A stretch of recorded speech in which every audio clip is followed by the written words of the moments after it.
we need to honestly create that third space and see how can we come together as us instead of just us and them. The deeper question is whether we as human beings, consciousness can evolve faster than the systems, fears and identities that keep reproducing conflicts. Accepting the reality does not mean you surrender. My ambition is much more greater than my fear and my anger. Resisting suppression is the strongest retaliation mechanism and means that I have. Hi, and welcome back to Metaconscious Leaders, where today we explore the inner art of peacemaking at a time when conflict seems to have become one of the defining conditions of our age. In this conversation, one of the questions we address is, what role does consciousness play in resolving conflict? And can conflict itself become not merely destructive, but a catalyst for growth, transformation, and human evolution? Not as a zero-sum game, but as an opportunity to create new and unforeseen possibilities for humanity. I'm delighted to welcome back to Metaconscious Leaders Fawzia Koofi, following our deeply moving conversation last year in which we explored her remarkable life and achievements in the face of extraordinary adversity, including repeated assassination attempts.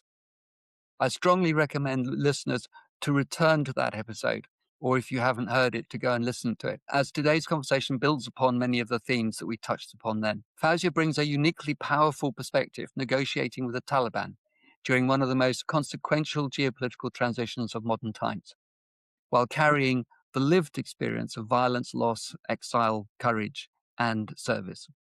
But this conversation is not simply about Afghanistan or geopolitics, it's an exploration of conflict itself, as it appears across societies, organizations, businesses, and within the human condition itself. And I'm also interested in Fawzia's thoughts on the emerging qualities that are increasingly vital for leaders who are being asked to navigate an increasingly fragmented and volatile world. So Fawzia, welcome back to Metaconscious Leaders. It's an absolute pleasure to have you with us once again, and thank you for sharing your time. Thank you, Greg. I'm delighted to be in Metaconscious podcast again. It's a pleasure, especially at these times that you mentioned are crucial for us, for the world. So we do need to explore and navigate, ideas, perspectives on how peace could be built around the world globally, not only in our countries, in our location where we live, in our geopolitical environment, but also in the space that we are.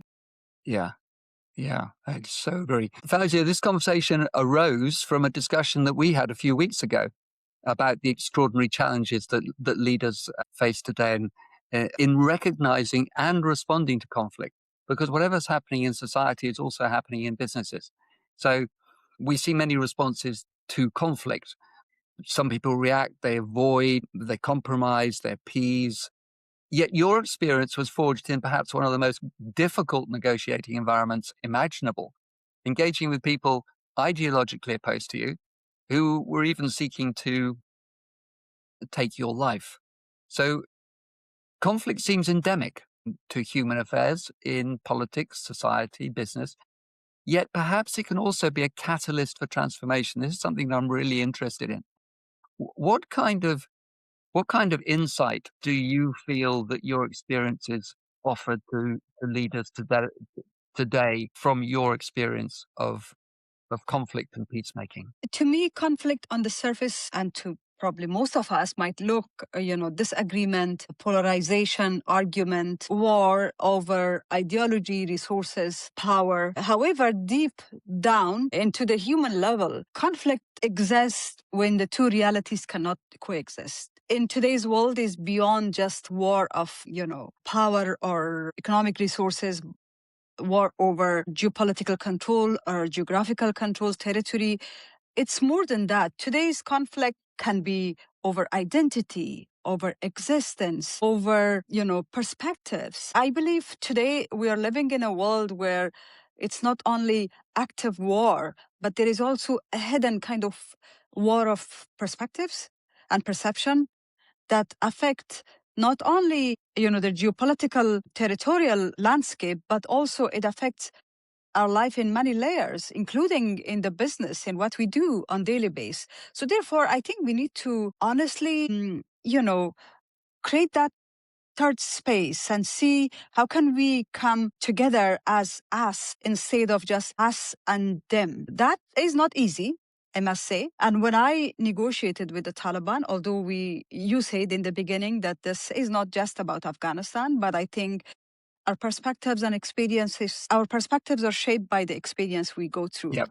So Yep. my experience of being in war and growing up in war, for 5 decades of almost all my life, I would say, Right. shaped my narrative of why should we talk about with people that we do not like. We have differences. It's like the two realities that cannot coexist, as I said before. The one thing that pushed me to this negotiation was if we can find a way to clear our past and coexist.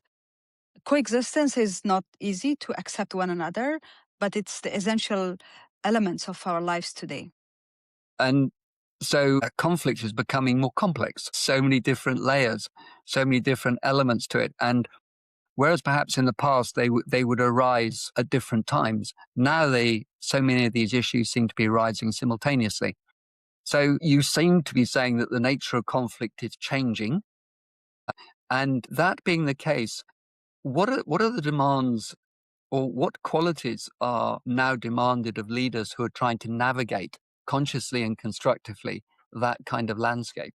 What is now emerging, if you like, in the new leader in this context? Well, Greg, we're living in a world that there is a new order that is shaping our world today. If you talk from a political perspective and international relations perspective, we see that there is a decline, the role of natural organizations, multilateralism is in decline. We see that, there are smaller power emerging, non-traditional actors getting into this space.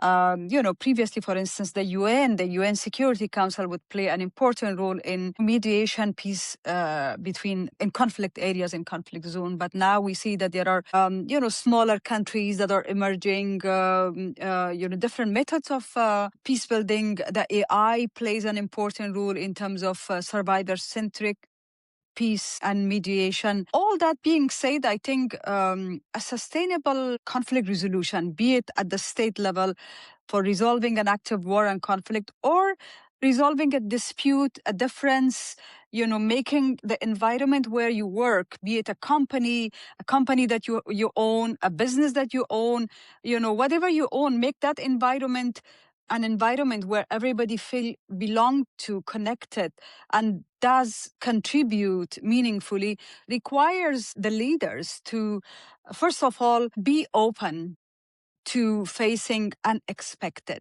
and be able to put that unexpected into perspective. Right. Saying this is very easy, but when you are in that circumstances where you face an unexpected situation and how you can actually navigate and put it into perspective, for you to find a strategy for it is not easy. I'll just give you an example. For instance, a few days ago in Afghanistan, the Taliban arrested 3 of my family members, confiscated my house, my office, everything that I had, all the personal belongings.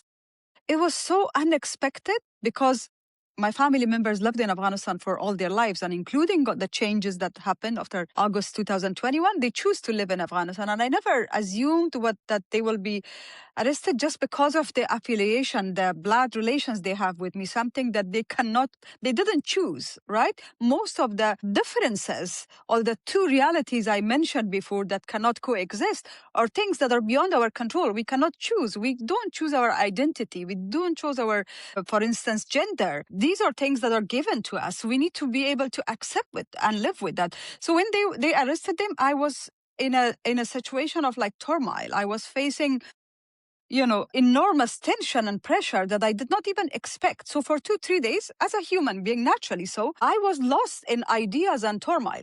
But after 2-3 days, I had to put everything that I'm facing into a new reality perspective and be able to navigate. So the situation, the geopolitical and even the economic aspect of the world is rapidly changing.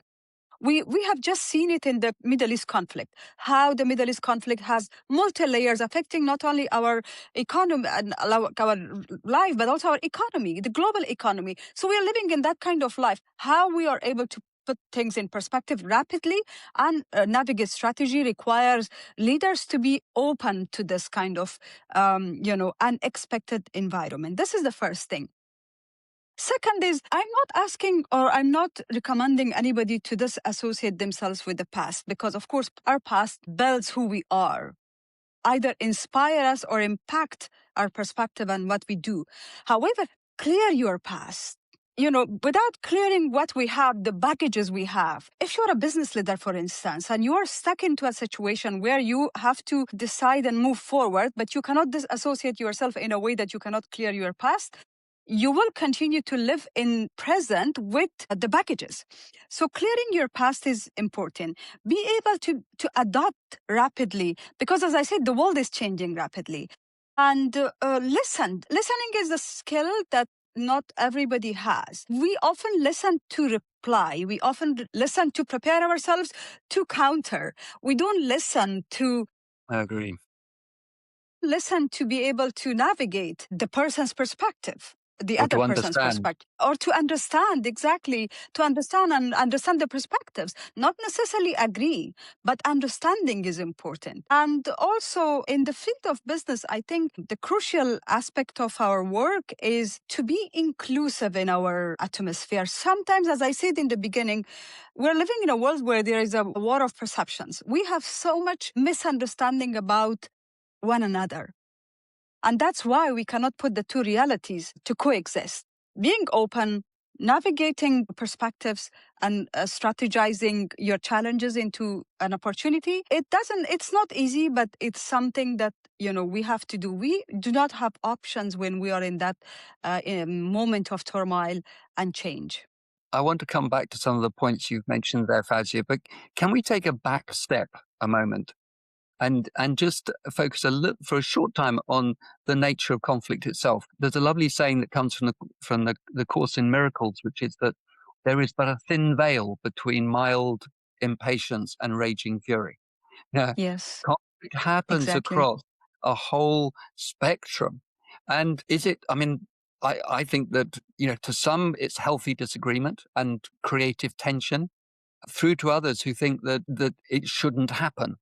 For me, it's there all the time, and it's the nature of being alive. It's the nature of being separate. It's the nature of or appearing as separate as individuals. So inherently, it can be considered negative, and that it should be avoided. But it's also an opportunity, isn't it, to be a catalyst for learning, growth, and transformation, because it highlights something that's not in alignment between two people or two peoples, which can then be addressed. Do you see conflict in that way as an opportunity for transformation, as opposed to something that should never happen in the first place? There has been many times that a conflict has changed into or transformed into an opportunity, be it a conflict in the form of war or active battlefield, or a conflict in the field of tension, disagreements, differences of perspectives. There has been many occasions where a new opportunity comes. And so we have to, that's why I mentioned before that we need to be able to put everything that we experience that will probably lead to a conflict into perspective before it reaches a point where then it becomes a tension. The nature of human being, since the human being first came to this world, has always been conflict. In fact, Eva and Adam, their sons started fighting and killed one another, right? So the nature of the human being is fight over the differences that we have, survival, insecurities that we have. As I said before, the right and wrong, the us and them, different perspective. These are the sources for conflict, in addition to traditional forms of conflict where there has been fight over ideology, over resources, over control, over power, over territorial control, land. These are traditional, but of course, in our daily life, we face We experience conflict in many ways. And the ability to act as a catalyst, there is a very narrow line between being a catalyst and having your own identity. Say more? So, for instance, in many occasions, we try to be flexible, adaptable, be able to accept the situation that we are in. Yeah. And it occurs that in many occasions, level of flexibility undermines the values that you stand for. So the Okay. quality and the strongest negotiators try to be flexible within the principles Okay. that they exist. So, Fawzia, is conflict good or bad or an opportunity? Well, sometimes it happens that an opportunity comes from a conflict. As they say in the mediation and peace building term, that there is a positive peace and there is a negative peace. Sometimes a negative peace could affect justice in a society, human dignity, could affect fairness in a society. So conflict exists throughout our lives. Of course, a traditional conflict has always been over power, over resources, control, over territorial control. However, as I stated before, in the modern life, there is conflict about existence, about identity, about survival, about being able to be accepted, about existence of two different realities in a society, in an office, in where we live, in a country. So sometimes it happens that an opportunity may arise from a conflict or as an outcome of conflict. I believe no conflict is good. However, the outcome is important, and how that conflict is used for an opportunity. Of course, strong leaders and capable leaders are the ones who change conflict into an opportunity. That requires negotiation. That requires us to be a good catalyst. And of course, a good catalyst means you move things to happen. You create the momentum. You build trust. You try to refrain from deadlocks. But in the meantime, you need to also be principled. You need to be able to do the outcome of what you want without manipulating the whole process. You need to be able to do it without violating the fairness and human dignity. And so being principled is the core for being in the process an existence and a catalyst, a good catalyst. And is it fear that underlies all conflict, or is there something more than fear? Justice and justice is the fundamental provoking factor for conflict. If there is injustice in a society, if there is imbalance in power, that leads to conflict. If you look at the active wars in many parts of the world, there is the deep root causes of the conflict is imbalance in power and fairness. Yeah. However, in the non-traditional kind of approach, non-traditional existence of the conflict that we mentioned about survival, about if people fight for their identity, there as well, fair, just, principle approach is what will ensure the sustainability of the outcome. Yeah. So talked a little bit about conflict there. Big question. What is peace? Now, is there such a thing as peace? And because everyone is different, there's always going to be some degree of friction, surely, isn't there, between different perspectives and so forth? Or is it only ever a matter of working with the friction that it creates to evolve and grow? But before you answer, can I share a quote with you, which I love, which is Laurie Gottlieb, who's quoted as saying, "Peace, it doesn't mean that you're in a place where there is no noise, trouble, or hard work. It means to be in the midst of all of these things and still be calm in your heart." What does this speak to you? Yes, absolutely. I mean, the real question is not why conflict exists. Yeah. Because differences and tensions are inevitable part of our lives. Yeah. And it always exists. Yeah. I think the deeper question is whether we as human beings, consciousness can evolve faster than the systems, fears and identities that keep reproducing conflicts? Are we able to get rid of them? Are we able to live with them and make peace with them? Are we able to make peace with the differences of opinion that we have in a surrounding?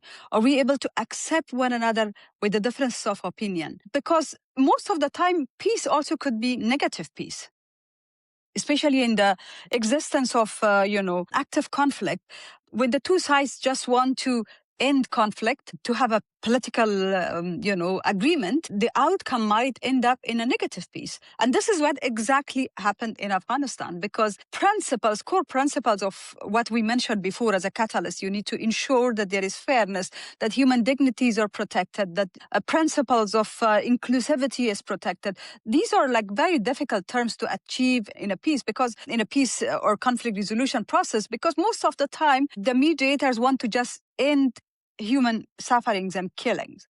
They just want to end the loss of lives without thinking the impact of what tomorrow, what to expect in terms of a just society.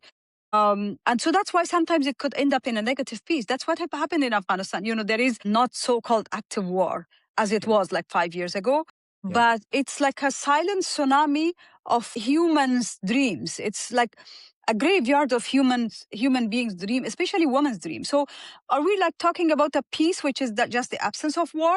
Are we talking about a peace which is the absence of opposing ideas, disagreements?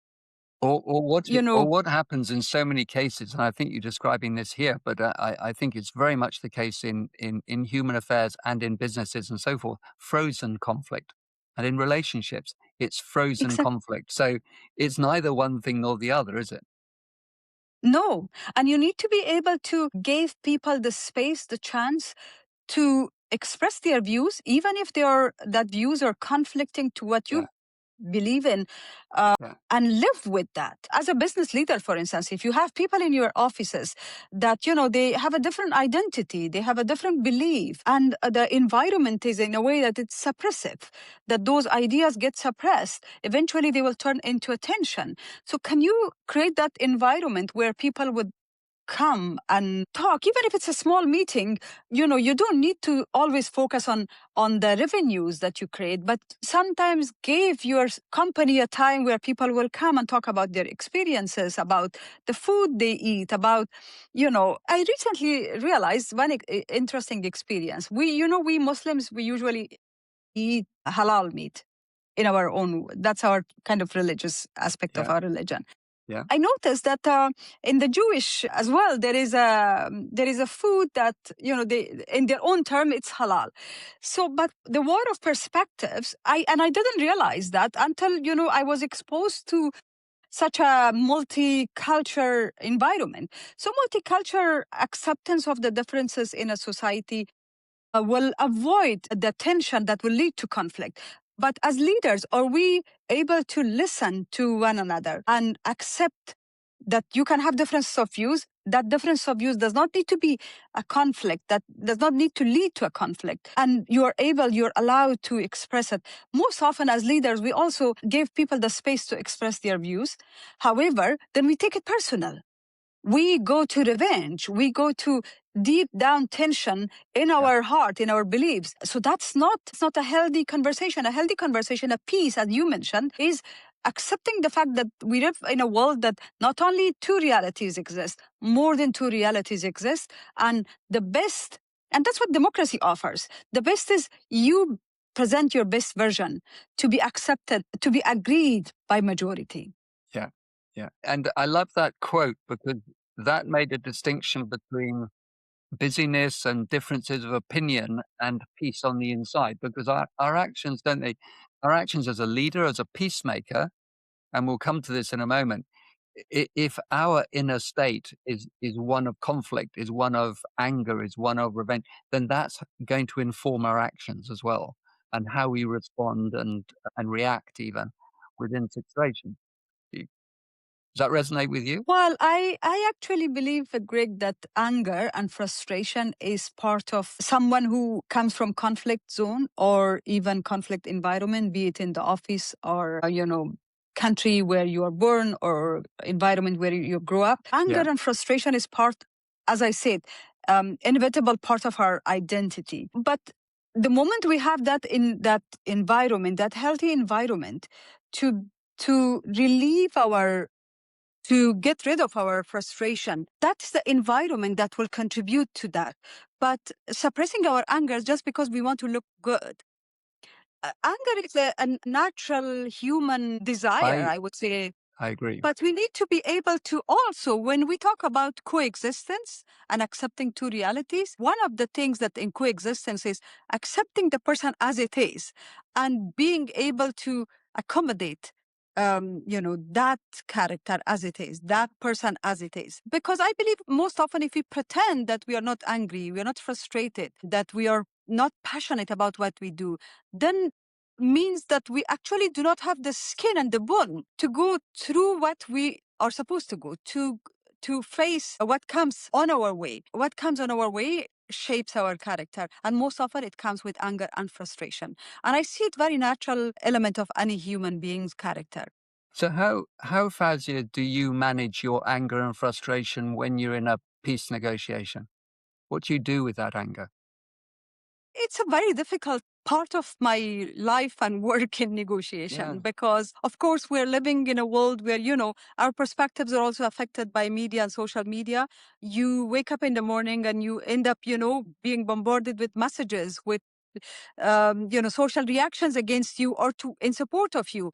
So you're living in a world where being able to put yourself together, settle yourself, and keep yourself focused is, of course, not easy, but we need to keep that. Yeah. And I gave you an example of my life. I wake up in the morning and I see the first thing, of course, we all do is go to news. That is because of the nature of our work. If we're a business leader, we go to read, the financial, the stock market, for instance, the financial news. If we are a political leader or social leaders or wherever we come from, whatever we do, we want to keep update ourselves. So we go to media. And sometimes I see a lot of speculations about what I do and who am I, a lot of misinterpretation of what I do. And you start, most often it becomes too strong that you actually start doubting yourself. You start questioning your own values and what you do. And you're like, am I on the right path? Am I doing the right thing? That is the nature of people who are catalyst peace builders, who have accepted the world as it is and keeping your principles. That's the nature of, I think, our mindset. What we do, small things are important. Listening to human stories and being grateful to who you are as comparing to who they are.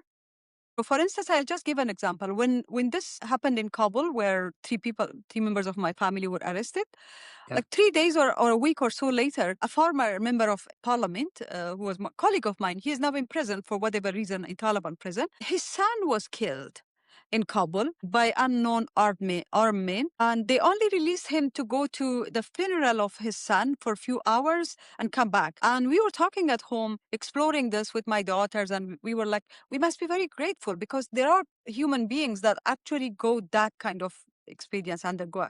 So being grateful, also do small things. I do meditation. Meditation is very, very important. It settles you down. It keeps you to the ground. Yeah.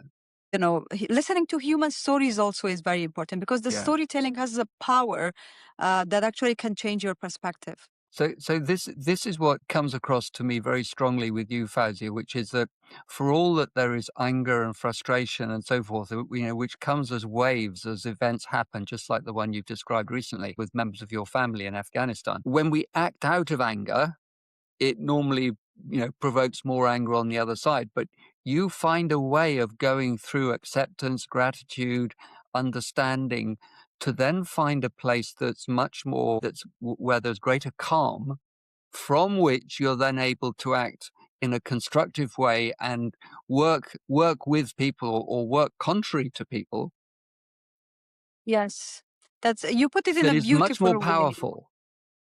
You put it Yeah. in a very beautiful way. You put it in, actually, anger, if you act out of anger and, in confrontation, sometimes it can create damage. Yeah. And that damage can create further anger. So it's kind of a two-way traffic, a vicious circle. Yeah. But, being angry is normal. but Yeah, being able to navigate what comes next in terms of your perspective and putting things into plan is what is important. right. Because in most cases, accepting the reality does not mean you surrender. Understood. Accepting the reality Yeah, in most often means you are in an environment which the resources you had, the means, the connections, all the means that you had to yeah. make your best decision and execute your best decision is not there. You need to now live with this reality until you get to where you want to. And this, yeah, but I think that above all, the thing is that the important thing in my work is that you should not give up, Understood. because most people they try to change path. They give up. Giving up is, as I said in one of my TED talk, is not what we do. We should not give up. We should continuously, persistently, build upon our steps one after the other. So when you're in a situation negotiating with the Taliban, you're in a meeting, there are all manner of different topics which are on the table, or different areas of conflict, whether it be, ideology, religion, tribalism, gender, and so trauma, foreign intervention as well coming into play. What was happening for you internally? What's your emotional state in that situation as you sit across the table from people who not only have inflicted conflict and suffering, but are very opposed to your values? What is Mm. your internal state in a A lot situation of like that internal as a conflict. peacemaker? A lot of internal conflict was actually, undergoing when I first went to meet Taliban in Moscow. This was 2019. Yeah, And of course, I used to see Taliban soldiers and fighters on the streets of Kabul in 1996 till 2001 when they were first in power. And I have seen some of the faces that were on the other side of the negotiation table on TVs, on screens.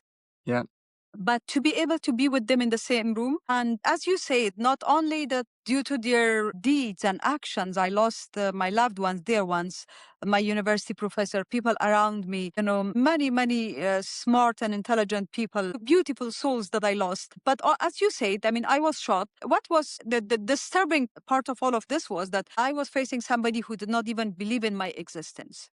So it was about identity. As I said before, yeah, it was a war of identity. I needed to keep my presence yeah, as a woman, not only as a woman with a certain ideology or perspective, but as a woman because they denied my existence.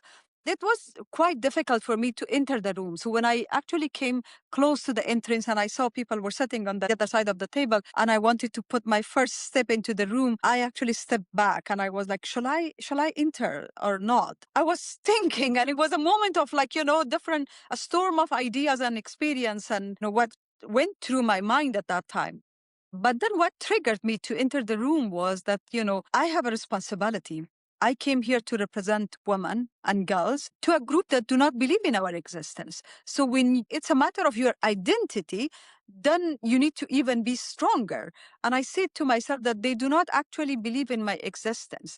But now I'm here even more powerful than them in terms of the legitimacy that I'm coming from the people's, elected people's representative. yes, So I yes. entered the room and I sat and I just raised my hand because they have started the discussion. And I was the only woman in the room. Well, we were two actually. The other woman was not there. So I raised my hand.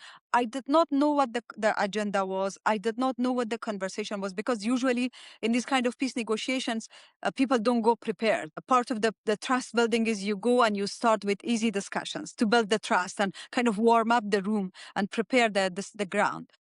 So it Understood. was that stage of discussion where they were warming up with all the men. Of course, from the Taliban side were all the men. From the Republic side was only two women, and the other one was not even in the room. So I raised my hand, and as I said before, I just wanted to present myself, express my being, and express Yeah, my identity. And I said I want to talk because most often, as a woman, when you are in the room, is not enough. I mean, nowadays, of course, if you look at all these peace missions and peace conferences and summit, and rooms, they are only full of men, and there is no woman and there's no victims of war. That's why I said we are living in a world with a new order, and one of the impact and the consequence of that new order is the decline on inequality, and this is something that will lead to probably another form of conflict. But I actually then was able to find a space for myself. That space is important. We need to create that space because nobody Yeah. is going to create for us. We need to Yeah. grab it, struggle for it, create it, and be there. Because the moment when you are in that space, it becomes even more challenging. As you know, in my case as a woman, but if we come from a particular ideology or a particular point of view or a particular gender or whatever, keeping that space, maintaining that space is important. So as a woman, Fawzia, what different qualities were you able to bring to the table in that negotiation, in that conflict resolution? I and my other three fellow negotiators, women, I think we brought the wealth of qualities, I would say. The qualities that the other side, which in this case were the Taliban, did not even believe that we can represent. We brought, first Yeah. of all, inclusivity. We brought knowledge-based conversation. Knowledge-based, statistic-based conversation is very important. You need to be precise, but refer to figures, refer to data, to the facts, bring human story to the conversation. And we were Yeah. representing all of that. We were representing victims of war. So we could tell the story of a mother, of how she feels when she loses her son or daughter into this. How they feel when I was also attacked like 2 weeks before that negotiation. So my hand was already in the cast when I went to negotiation. So I was actually bringing also the voice of those who were affected. They lose part of their body into the war. Yeah. And it Yeah. was not only our side, it was the Taliban side as well who would go through this experience. So I think we, the women, we brought real life experience. We brought knowledge based, stories. We brought statistics, discussions that, change their perspectives. And initially, they wouldn't even look at our eyes. Because from their perspective, looking at woman eyes is according to their definition of Islam is prohibited. But over time, and they initially thought that we are the puppet. That's what the perspective is. Most of the time, women are in the negotiation or in the room, be it a director's room, executive's room. Women are, the general perception is that they are there to fill that kind of the gap as a token representative. But we were not. We were So not. And I think that what I hear you saying there, Fawzia, is that you brought humanity into the conversation, whereas it simply being a perhaps. in short, yes, humanity experience of women and people and men who suffer the war, and what does that mean when you a kind of phoenix coming from ashes? What does that Yeah. mean when you come out of that ashes, and that makes you even stronger and Yeah. sharper? Yeah. So what kind of peace do you think, or what's the difference in quality of a peace that's made, say, simply with men, and the quality of peace that's made with men and women involved, masculine and feminine? Well, in a piece that there is feminine kind of views and gender represented, we know that in most conflicts, women and children are affected massively. Either they lose their loved ones, opportunities are taken from them, access to resources is limited for them.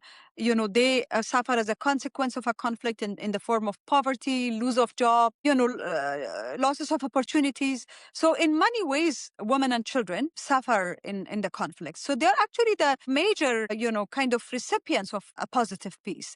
So Yeah. therefore, they need to be represented. I believe women presence in negotiation will make the peace negotiation not only a political agreement, but rather a social cohesion. As I said Understood. before, acceptance of two realities living together. Make peace processes more sustainable, long lasting. There are credible also UN reports and researches that when there are women involved and involved meaningfully, not only as a token approach, meaningfully the outcome of peace has been much more long lasting, more genuine. Victims of war have been included; their voices are learned. As you said, there has been more human aspect to the process. Yeah.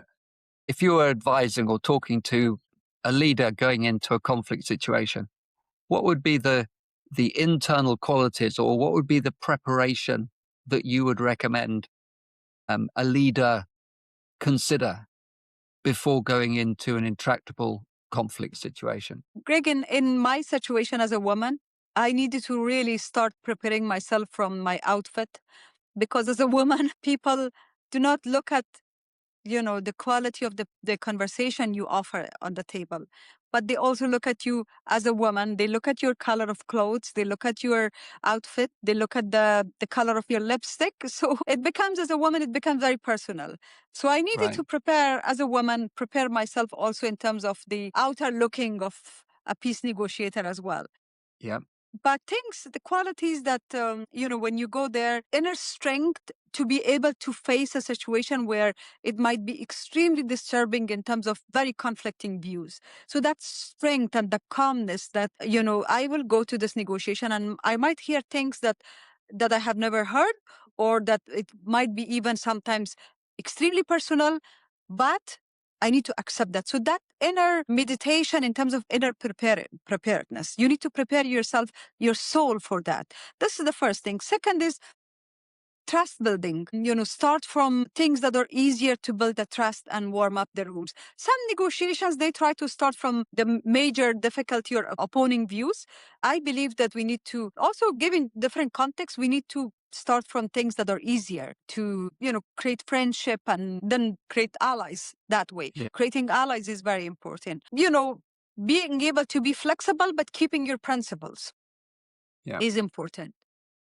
Yeah. Yeah, I mean, the list can go on and on, but the fact that you are able to accept that responsibility means you have come to this understanding that you have an important role to play.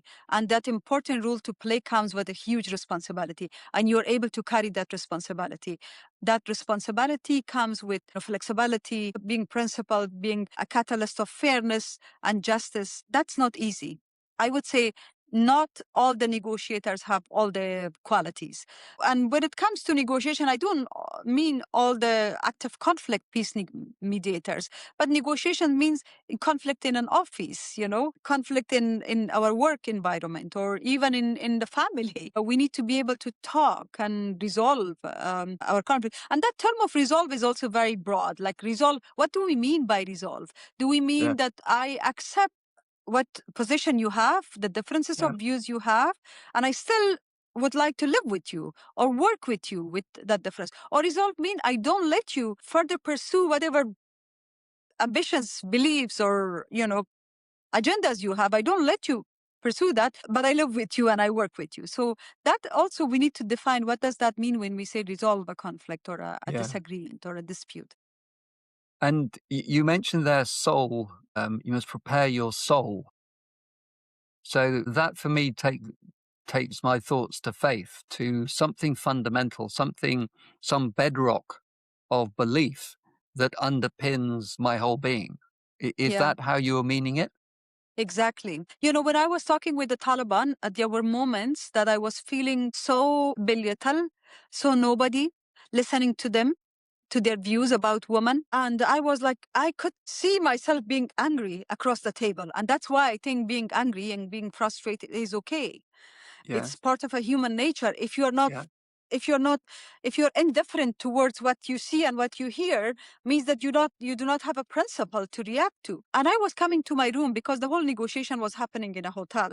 I was coming to my room, and I started questioning what I was doing. I was like, am I doing the right thing? Why do I have to talk with them? Why do I have to choose this path? But one thing that would keep me going. And I think that is the thing that would keep anybody who wants to be involved in peace and mediation or conflict resolution. The one thing, the outcome that I was expected, that my desired outcome that I was dreaming for. I was like, my ambition is much more greater than my fear and my anger. So I need to be able to Yes. stick to that ambition and the belief that I had, the faith, as you say, the faith that I have over the outcome of what I'm doing, because the process, everything else come in this process, is part of the process. And is that also bigger than you? Much bigger than me. It was, as I said, when you are in that process, in my case, for instance, when I was negotiating with the Taliban, I was negotiating on behalf of my country, on behalf of the women, on behalf of the victims of war, on behalf of my constituents. And in every stage that I was getting frustrated because sometimes, there were all the reasons for me to be frustrated. For instance, once I went to negotiate, there was a dinner. Okay, so it was like 3 weeks after, 2 weeks after we started negotiation, my hand was still in cast and very, very painful. So I actually went to the dinner, and the women, decided that we will divide our table. So I sat with a group of Taliban that were very, very extreme, and they didn't want me to share the table with them. One of them actually started loudly opposing my presence there. And I tried to ignore him because I was like, if I leave the table now, I need to leave the negotiation. And then it's a failure for all the women. All the women, people will not trust women anymore because they say, well, they have a very little kind of, very thin skin to face Yeah. this. Yeah. So it was hard. It was hard for me because I was also like, there was pain from my hand. I was talking with some others who would talk to me, and I was ignoring the loud voice from that person. I was angry. I was frustrated. When I left the room, I actually tried to somehow release my anger by just, walking very, in a way that my heels will produce noise so it can disturb them equally the way that they did disturb me. I went to my room and I'm like, why I'm doing? But then again, I said, I got this place not easy. It was part of a huge process of consultation, and there was a lot of trust put on me. I'm here to make Afghanistan a better country for its women and for its people. So I need to stick. I need to keep dreaming what I'm expecting as an outcome of this. Of course, it didn't end up the way I wanted and I was dreaming of it, but I played my part. I played Yeah. my part. So you frame it with a higher purpose. That's what keeps us inspiring, right? Yeah, Otherwise, you will absolutely. lose your inspiration, Yeah. your positive Yeah. energy, and your vibe in every step of it. Yeah. And if we make everything personal and everything in our understanding is personal, then we have some real challenges in life. But if we connect with something that is greater than, then that is a place I think that we can find real solidity, real power, real empowerment, and as you say, inspiration. Yeah. Yes. And you're right. I mean, keeping the purpose is always important. Putting your bigger purpose in every step of that journey is important. Reminding yourself of why you are here, what you're supposed to do, what is the expectation from you is very important because that keeps you firm on what you believe in, what you want to do. But meanwhile, there are moments that people get emotional, that they get angry, that they get frustrated, that they want to end it, that they start doubting themselves. So this is also natural. This is also natural, and I'm bringing this here because I believe, there are many people out there now listening to the two of us conversation, and they might have gone through this or might already experience maybe that they start questioning themselves, and they start questioning what they are doing, whether this is right or not. The one thing that keeps me and kept me and every day keeps me moving is my purpose, the faith, the purpose, the work I'm doing. And in fact, some level of feedback that I receive from the people that I try to help, and they're like, I'm needed. And the bigger purpose that you are needed, and that's why you have that space. Nobody else can do what you can. Feeling yourself special is important for what you do. And then keeping your purpose, because everything else as a human being is natural. It comes along the way. And I'm not claiming that it will not. Even now, there are days that I'm like, maybe I should actually change my career. But when I receive a call from Afghanistan, from a woman who Yeah. wants me to do something for her, from a man who wants me to do something for her, when I get a group call from people who ask me what is going to happen next, they want to hear from me. I'm like, no. What I do probably and what we do in this space is very unique. Yeah. That bigger purpose is Yeah. important. Yeah. I was listening a little earlier to the conversation that we had last year, and you said there that there can be no room for retaliation, that you cannot lead if you do not forgive people. So, and that for me can be incredibly difficult. I mean, to forgive, we need to overcome a whole lot of internal rather than external conflicts. Yeah. And transcending our own fears and instinct for revenge and getting even, that is an essential challenge to meet and a challenge to transcend in order to reach the courage, the compassion, the wisdom to be in service as a leader and make a peacemaker. Yeah. Yeah. Yeah, I mean, power comes, well, as I said before, imbalance in power is the reason for many of the conflicts around the world, be it conflict in the active war or any form of conflict. When there Yeah. is imbalance, and part of that power is the human nature for revenge and retaliation. Every Yeah. human wants to, in a way, make the other person who once, did something wrong feel belittled. But how do we avoid that? And I'm not saying we should forget it. It's not possible to forget it. But we should, move on thinking that what you do is bigger than what this Yeah. person does to you.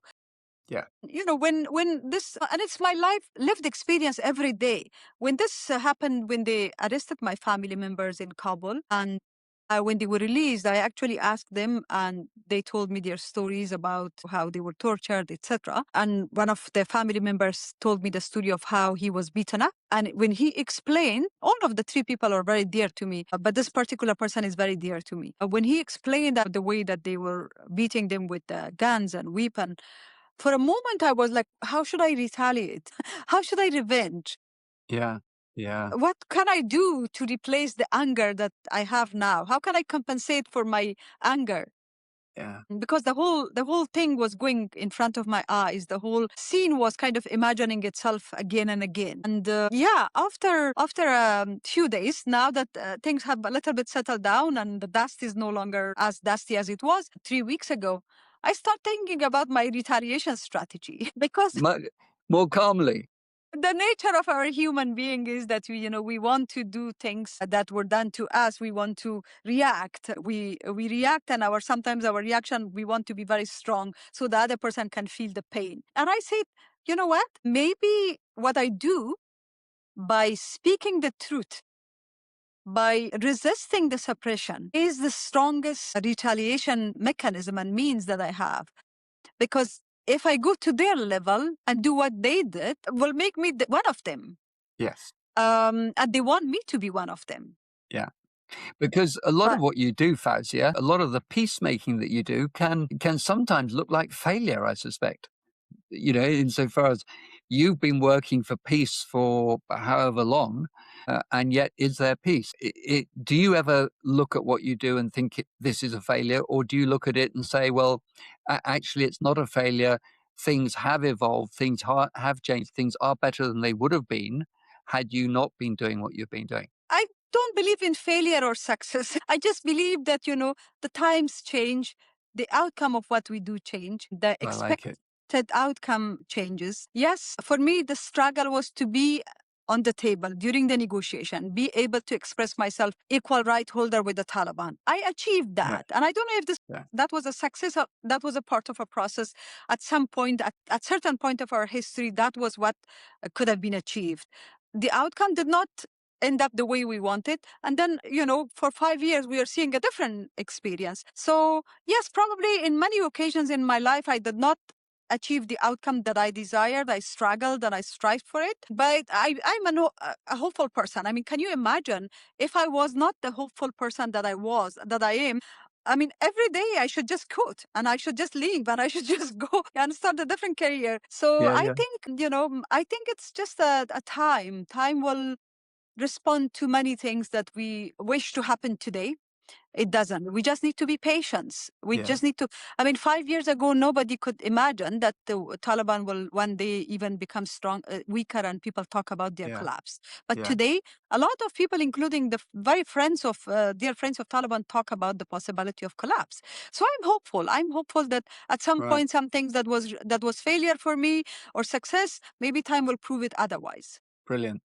I'm curious as to whether or not you might resonate with this story of mine. So I was in business. I was doing a project management. It was an IT project. It was setting up a website with a company that was setting up, that was doing all the technical stuff. And I was between the client and the website builder. And it was a reasonably significant project. Mm-hmm. But technically, it got to the point where I was out of my depth. And then there was a fallout, and I was between a rock and a hard place. I was between the client who was saying one thing and I hadn't got a clue how to figure this out, how this is possibly going to resolve itself. And Mm. what I did was I listed the issues, privately and personally. I listed the issues and I envisaged a situation where these became resolved.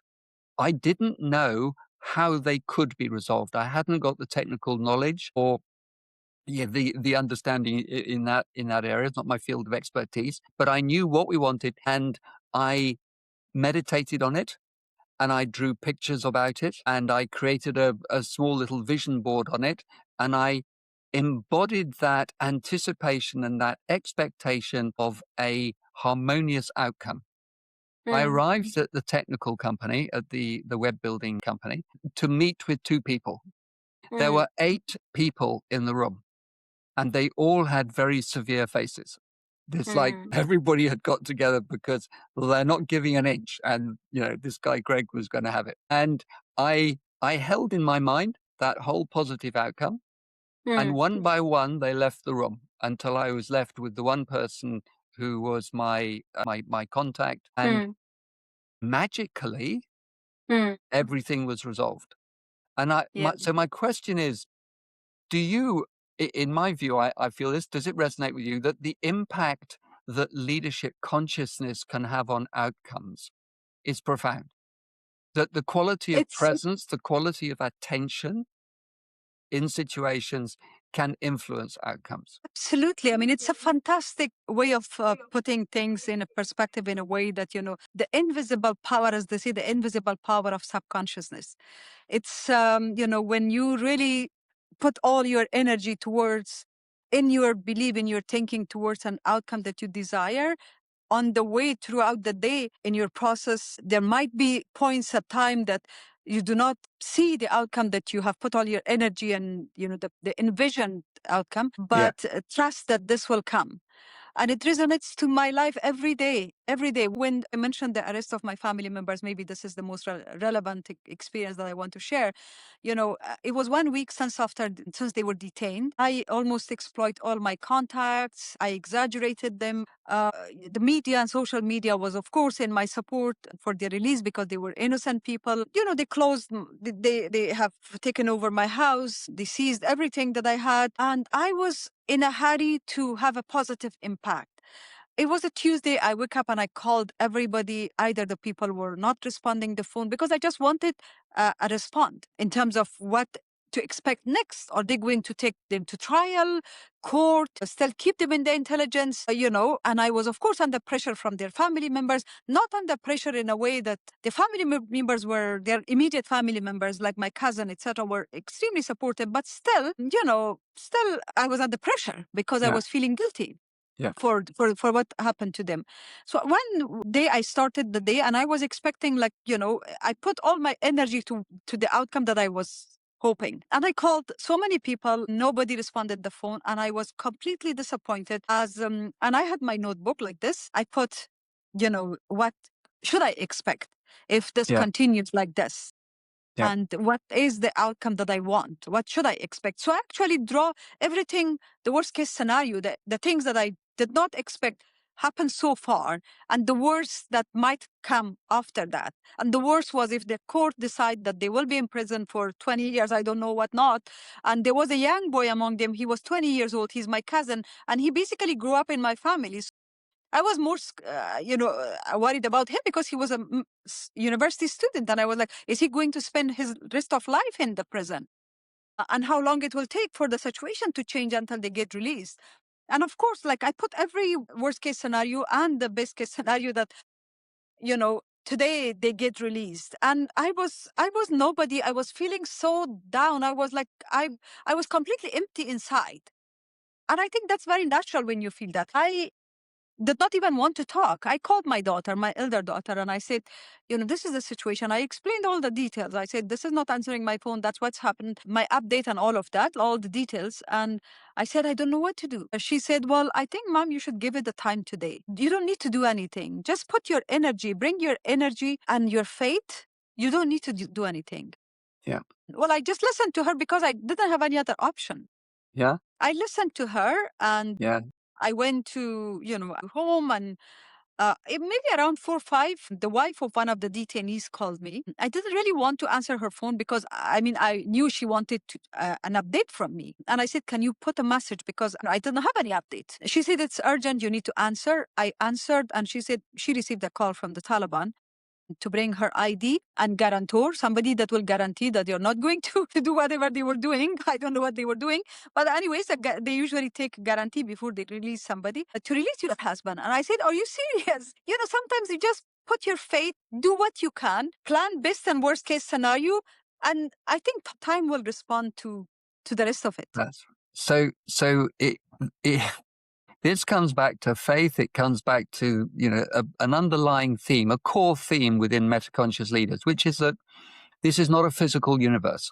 Yeah. No. It appears as a physical universe and we appear as separate organisms, as it were, but we're not. It fundamentally, everything in the universe is connected. We're within that energy. We're part Exactly. of that energy. Yeah.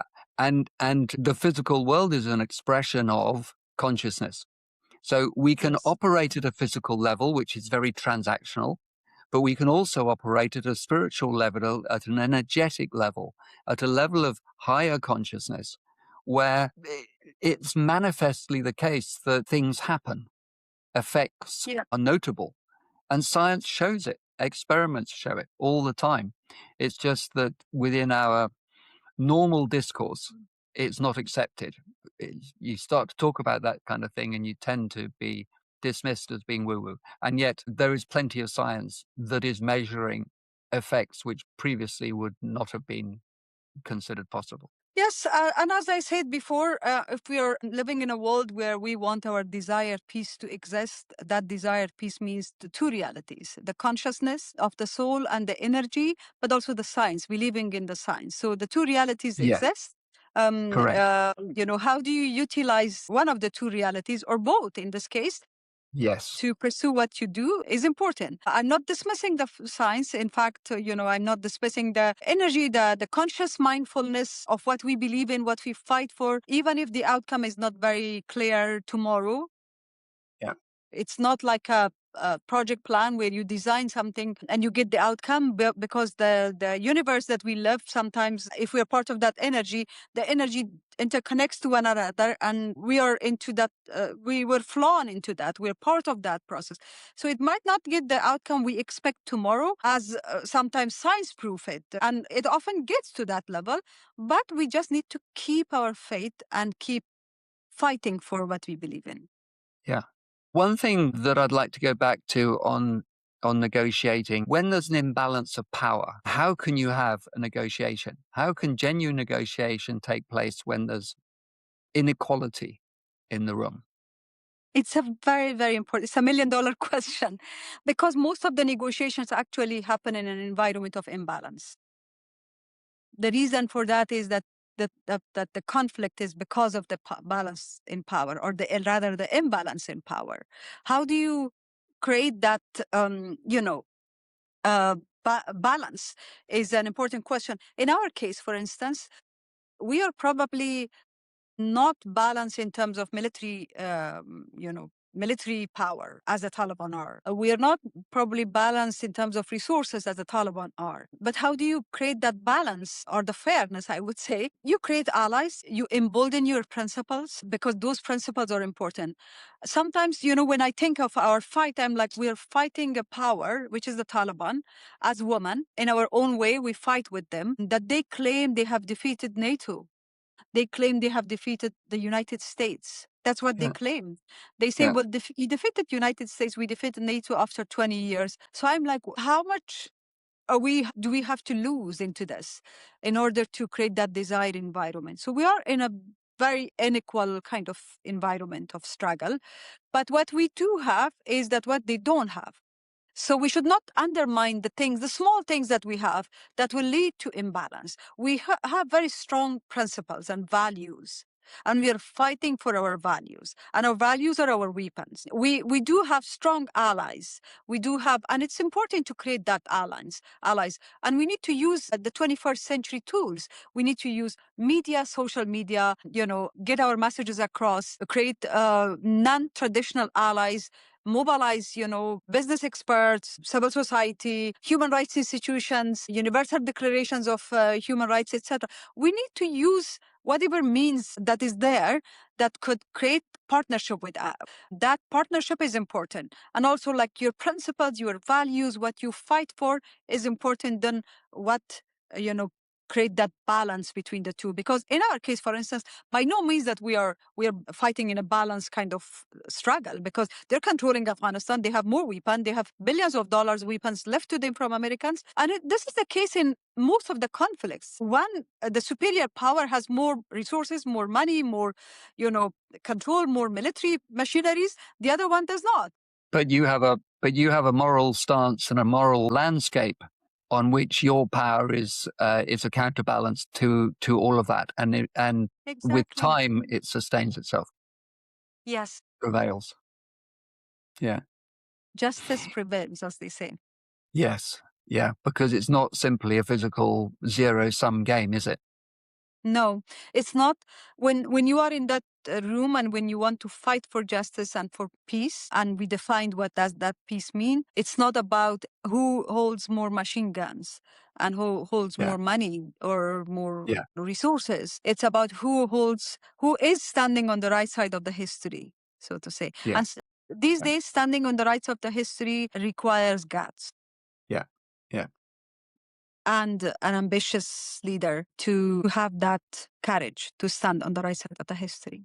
And I love that thing that you focused on a little bit earlier about, you were saying that as women, you were bringing the humanity into the room. Well, of course, the people who you're negotiating with are also human. And so by you bringing that into the room, you are helping them to access their own humanity. And when To they remind them. Yes, to remind them exactly of their own humanity, which then enables them and prepares them to reach compromise in a way that is beneficial for the whole society. And I True. think that's something that travels across all of conflict resolution, whether it Yes. be geopolitical or whether it be within companies or within families or just between two private individuals. Yes. Yes. Just remind ourselves that at the end of the day, we are affected by all of this. Now, if not today, tomorrow. And in my conversations, I would refer to their wives, to their daughters, to their mothers, because their mothers probably have been the victim. Yeah. They don't want their daughters to be the victim. And also, I was also in a positive way trying to be a catalyst in terms of a good role model, in terms of like trying to tell them that, if your daughter is educated, she probably will be one of us. Yes. So inspire them through these human stories, as you mentioned. So, Fawzia, thank you very much indeed for this. As a way of drawing this wonderful conversation towards a close, I'd like to share a quote from Rumi that I spotted a little earlier today, and which I think kind of sums it up. Raise your words, not your voice. It is rain that grows flowers, not thunder. It's a beautiful quote from Rumi.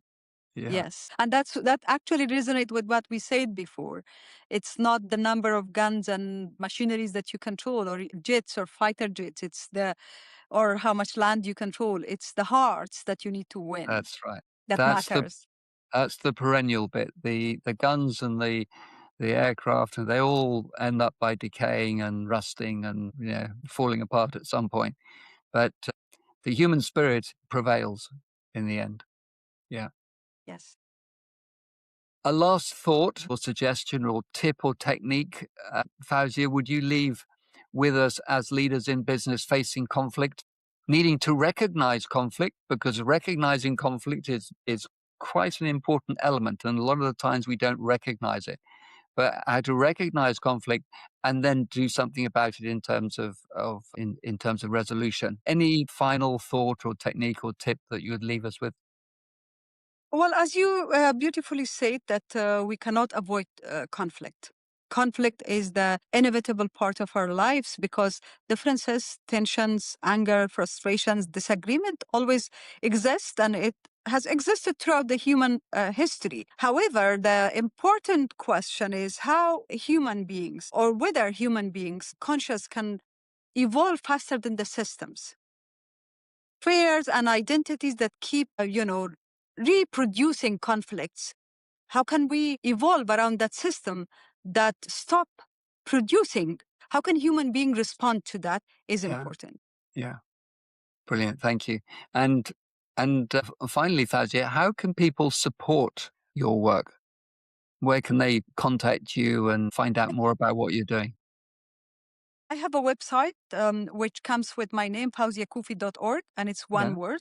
yeah, There is my email. We have really had to, we face enormous challenges. Also, some of my colleagues were arrested recently in Afghanistan, in addition to my family members. But we continue to do our humanitarian work in Afghanistan as well, especially providing girls with education, not online. I mean, online education is important, but also class-based education despite the challenges. So they are more than welcome to contact me, and I am happy to provide direct link between them and the people who are in Afghanistan. right. Excellent. Thank you, Fawzia, for sharing your immense wisdom with us today. God bless you and be well. And Thank I you. hope we'll be able to do this again at some point in the future because your work is of immense value and hugely Thank you. appreciated because you don't just do it for women in Afghanistan, you do it for all of humanity. And that's a higher I'm purpose. delighted to be part of this conversation, and now for the second time, and hopefully once when we have the third episode, it will be a different environment, under a different circumstance, a different timing, where I will be in my country. Yeah, that would be a pleasure. That would be wonderful. Look Thank after you. yourself. I hope you enjoyed that. Fawzia is a truly remarkable leader, indefatigable in her efforts to improve the lives of so many people, and women in particular in her own country, Afghanistan, but also across the world more widely. And if you're able to help her cause, I really hope that you'll reach out to her, and you can find the links in the show notes below. If you haven't already done so, please subscribe, as this greatly encourages the algorithms to spread our conversations to a wider audience. And please also leave a comment and share what you're thinking, because we love hearing from you as well. This is Metaconscious Leaders with me, Greg Seward. Until next time, peace be with you and be well.